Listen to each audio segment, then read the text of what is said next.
This will be a shorter presentation, but one of very big public interest. I don't know if any of you guys heard, but I was just running this morning, and the NCAA just passed a sort of an intervention of $17 million to be dedicated to head injuries in the NCAA sports patients. So this is something of, I think, very big public relevance, maybe not in our personal practices.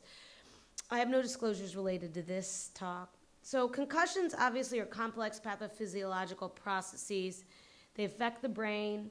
Typically, they're either caused by direct blow or direct hits or indirect. And you guys have seen the coup de and the backward or indirect blows sometimes from the body to the head. Obviously, they result in neurologic impairments, and I think only recently has there been enough medical attention, and it's become increasingly relevant among our public domain of patients in our society. And I think obviously the NFL is a perfect example of that and the consequences. The symptoms can be variable and pretty much cover the gamut, but a concussion in general is really a brain injury. And I think that we have been aware of some of the consequences long term. So each year in our United States emergency departments, 170,000 sports and recreation-related trauma brain injuries occur in patients that are 0 to 19 years of age. So that's a pretty high number and pretty surprising to me when we started getting involved in this area. I had a medical student that was very interested in this because he had had a couple concussions as a kid in what I'd say pee-wee football, which is becoming more and more popular, which is the young youth football leagues that are out there before even high school. And so children and teens, unfortunately, have higher consequences, and the impact of concussions is really under research. We don't really understand the long-term consequences of these type of injuries. What we do know is that among all the non-fatal injuries that are out there, it's probably somewhere between 3 and 8%, and these are just, to me, some of the normal sports activities our youth are involved in. Some of them are for recreational, and some of them are more organized. So extreme sports was an area that sort of became popular and is really among my youth of my medical students and younger colleagues seems to be something that's gotten more popular and interest. It's really considered what is an extreme sport. It's really a non-traditional sport. It's an adventure-type sport. They tend to be higher risk, higher speeds, higher danger, as well as higher, unfortunately, risk of fatal injuries. What is extreme sports? I think there's a bunch of caveats of what that includes. It's really sort of involved. Some of the descriptions include bungee jumping or snowboarding or extreme skiing. You guys have seen some of those. And really, you know, since the mid-1960s, international participation in this entity called extreme sports has really started developing in and of itself. And it's growing exponentially among teenagers. So what is interesting about it, I think, has become much more separate and organized entity. And I think really that's sort of popularity. If you look in the Winter Olympics, some of these sports have been added into it, and the X Games has really made it extremely popular in the United States. Despite the heightened participation in this type of thing, there's really little evidence that describes any of these type of injuries. If you PubMed extreme sports as an entity, really you get no hits. So it's pretty amazing to me that even though we talk about these extreme sports, that we're really not tracking or kind of following the injury rates, unlike a simple like soccer injury or football injury that I think we've learned a lot about. The increased risk of injury and death, to me, necessitates the need of more or better understanding of the injury rates. And specifically, head and neck injuries was an area we wanted to focus in because of the increasing awareness of the consequences of that and the popularity or the public interest in this. If you look, media and concussions is really something, to me, when Obama is talking about it and our president has the first summit, I think that there's some relevance that is there. The first Summit for Healthy Kids and Safe Sports on Concussions was held in D.C. in 2014. And amazingly, you know, President Obama said we need better data on sports concussions. Not only do we need to understand them, but we've got to have better research, better data, and prevention protocols. Really, there's no prevention protocols right now. And I think the NCAA just showing that amount of commitment to researching this and to trying to support people who have had these injuries on a collegiate level is a perfect example to me of why this is so relevant. The purpose of our study was pretty simple. We just wanted to look at the epidemiology of head and neck injuries, specifically for 7 extreme sports. Unfortunately, our original inquisition was to try to ask and try to go with some of the standardized or professional level of extreme sport participation through the X Games.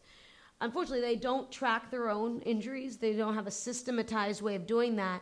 So that led us to find some alternative methods that are surrogates, but yet not nearly as effective of really defining it on that competitive or professional level. So we tried to use a publicly available database that does sort of provide pretty good and well-validated studies and methodologies to track types of injuries with sports participation, and that's through the Consumer Product Safety Commission. It's called the National Electronic Injury Surveillance. We looked at 7 sports specifically. And to try to understand not just the injury rates, but also incidence, we found an outdoor participation report that told us numbers of participants in each type of sport to give us an N, or the denominator. So the type of sports we looked at were skateboarding, mountain biking, motocross, surfing, snowboarding, snow skiing, and snowmobiling. Then we looked at the head injuries that were available in the NEISS database, specifically concussions, contusions, abrasions, fractures, and lacerations. We also looked at neck injuries just because they seem to be related, and looked at sprains, contusions, fractures, and lacerations. What we found was there was 4 million total injuries for the 7 sports over a 12-year period. Of that, 11.3% of them were head and neck injuries. Obviously, a majority of those, or 83% of them, were head injuries, and 17% were neck injuries. And the risk of an extreme sport participant suffering a head and neck injury over a 1-year period is about 5 per 10,000 person years. The 4 sports with the highest number of total head and neck injuries were skateboarding, snowboarding, skiing, and motocross. And out of the injury rates of head and neck injuries, 140,000 concussions were reported, and that's 31% of the overall head and neck injuries reported, and 3.4 of all injuries total out of that 4 million number. You can see here what was interesting to me is when you start looking at incident rate ratios, snowboarding had a 10-time increased risk compared to mountain biking for suffering from a concussion. When you looked at severe injuries, which we considered a skull fracture or a neck fracture being a little bit more of the severity other than concussions, we found that there was 55 times likelihood of getting a skull fracture skateboarding compared to snowboarding. And that's interesting and I think pretty relevant on some of the prevention methods and helmet use that's in some of the other sports, but not in skateboarding. Second of all, surfing was about 38 times more likely of getting a neck fracture, which is very interesting to us and sort of not really reported in the literature. So in conclusion, the study established some incidence rates for head and neck injuries in extreme sports. Over a 12-year period, 4 million injuries occurred or were reported in U.S. Emergency rooms. Of that, 11% of them were head and neck injuries. Concussions were obviously the most common among the extreme sport participants, and the highest risks seemed to be in snowboarding and skateboarding. Risks for traumatic brain injuries are inherent into physical activities and can occur with any age of activity. The goals, I think, in these type of studies is to minimize the risk by using more protective gear, coaching appropriately in sport-specific skills for prevention, understanding baseline cognitive testing, which is done in a lot of other sports now, and then possibly having more adherent rules and a little bit better tracking of medical personnel in some of these extreme sport-type activities. Secondary prevention strategies, I think, are really what have exponentially been expounded or sort of been reported in our public awareness, is that the idea of traumatic brain injuries being serious injuries and understanding what they are and the consequences of them so that we might be better at reporting them. So I think participants suspected to have a TBI really need to have some strict rules. I think it's interesting because when you go out skateboarding, there's rarely a medical professional there. So when they're getting reported to the emergency room, I think unlike the sports guidelines or like on the sideline in a football game, these type of restraints or rules need to probably also be found and adhered to in the emergency room or set aside, right? As medical professionals, maybe we need to be counseling our patients. Just because you're not participating in a sport that's an organized sport, that doesn't mean you should rush back into it and skateboard tomorrow if you have a concussion. So there needs to be some rules that maybe or guidelines for these type of participants and for medical practitioners on how we might treat these and more appropriately prevent them. And I think the return to play is something critical that is of highlights in young children. We're getting younger and younger participants out there playing organized sports. I think the extreme sport population is pretty impressive. I live in Michigan, and the speeds that some of these kids go down these huge mountains and skiing and the tricks that they're doing, they're more and more dangerous at young ages. And I think just understanding that, and I think it's just something that we think of recreational, but the consequences can be huge. And I think this sort of highlights a couple things. The study that we did, I thought, was just a rudimentary study with publicly available databases, which is just a start. I think it's scratching the surface. What was interesting, out of all the abstracts at our national meeting last year, this was picked up among 2 of them. And I've gotten more publicity of all the research I've done than rigorous stuff on shoulder replacements on this. And I think it's just because there's so much media attention of what is this, and what are we talking about, and how are we doing, and what are we doing to prevent these things and understand them better. And it comes to highlight in ABC News. This is just to highlight, you guys, and this was something I found interesting, but it was basically 10 participants that have had fatal injuries from extreme sport participation. And these are all people on the average in their teens and 20s. And some of these people have died. And so I think, to me, that the conversation needs to be had, and we need to better understand this and start doing more research in this area. This was the New York Times that actually ended up interviewing me on this, and the article was amazing, but it really just highlights how interesting the public is in trying to prevent these things and not letting our children suffer just because of a lack of awareness. So in conclusion, the recent deaths of an extreme snowmobiler like Caleb Moore just demonstrates the serious risk associated with extreme sports. I think head and neck injuries can greatly alter a person's life and the quality of life. And so I think understanding this and prevention programs and proper safety equipment requiring these type of things is so important for our youth. Thank you.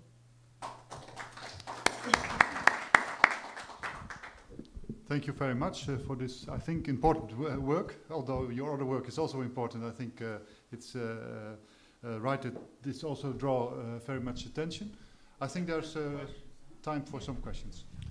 Thanks a lot for a very interesting presentation. My question really was your recommendations in the end with regards to coming up with guidelines. Are you sort of in the process of organizing these at the moment? You know, I think there needs to be better data out there. I think the one thing that we did realize is just that that the consequences of some of the sports that we have started pushing more safety equipment. I don't know if any of you guys have gone skiing or snowboarding recently, but most places, if you go out west or big places, they recommend helmets. And so forcing, it's a recommendation, it's not adhered. I think as parents and as physicians, really pushing those recommendations, not just for skiing and snowboarding, but skateboarding. I think skateboarding is a huge risk factor that's really unprotected. I mean, there's all kinds of different sports out there, but I think the idea is pushing more of the safety equipment is one thing that obviously is preventative. And then technology of that safety equipment, I think also is something that needs to be studied. They're talking about different helmets for football use. Those type of things I think probably also need to be looked at for skiing, snowboarding, where you have high speeds of impact. And the last thing is some simple things like wrist guards. We looked at, our next study was sort of looking at upper extremity injuries because they're very common. And I don't know if you guys have seen, but snowboarding is a very common thing to get distal radius fractures, and recommending people wear wrist guards and pushing those type of preventive, protective equipment. I think we as physicians, it's kind of something that we need to take more active roles in. I'm the doctor of our Slovenian downhill skiing national team. And in the last 5-6 years, we still have a lot of problem with head injuries while skiing. And this is a very danger because when sportsman or fell and hit the head, then he's unconscious, and then the muscles don't work and you have really bad injuries of the knee, fractures of the legs, neck fractures, and many of that serious injuries. So now all the skiers have the helmets and so on, and different.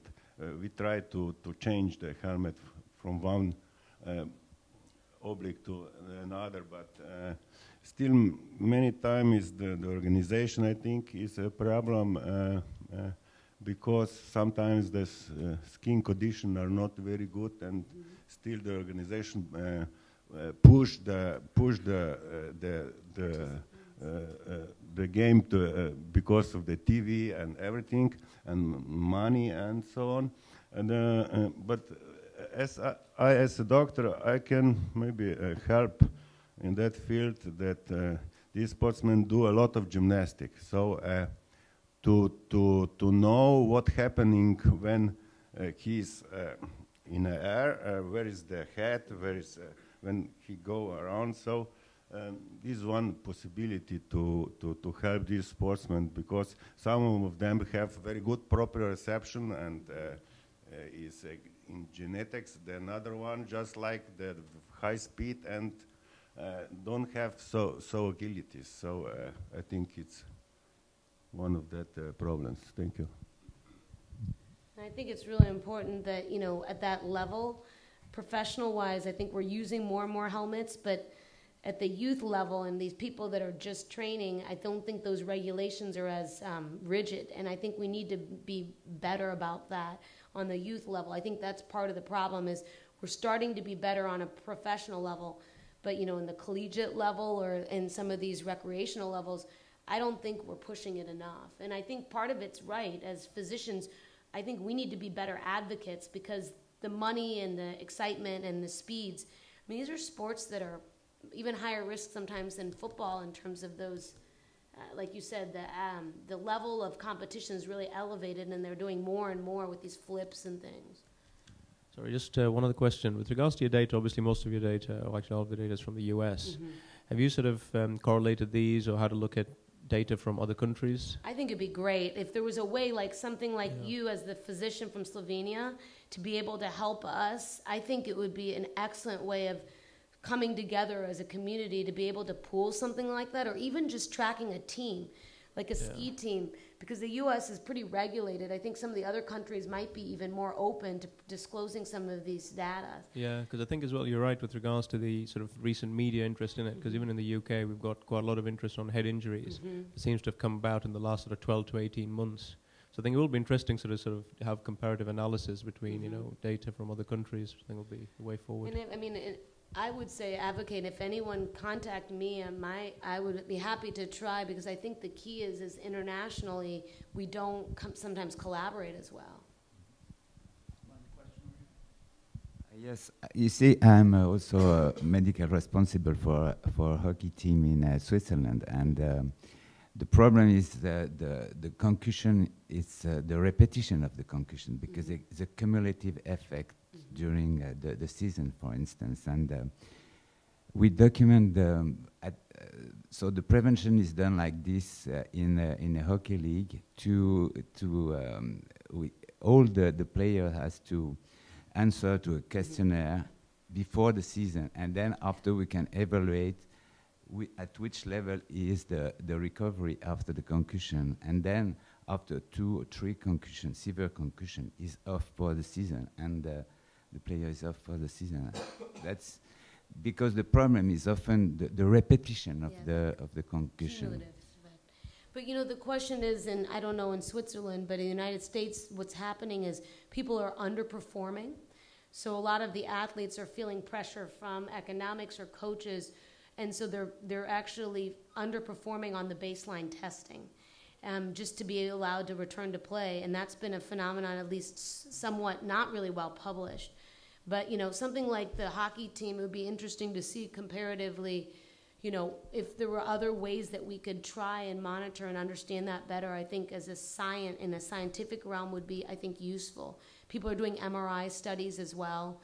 You know, I think the hard part is I've found sort of from a lot of enthusiasm from a research level, but what our colleague here in Slovenia was saying, there's so much media and money pressure on it that what we were so surprised about is no one has been forthcoming and been willing to sort of give us any data.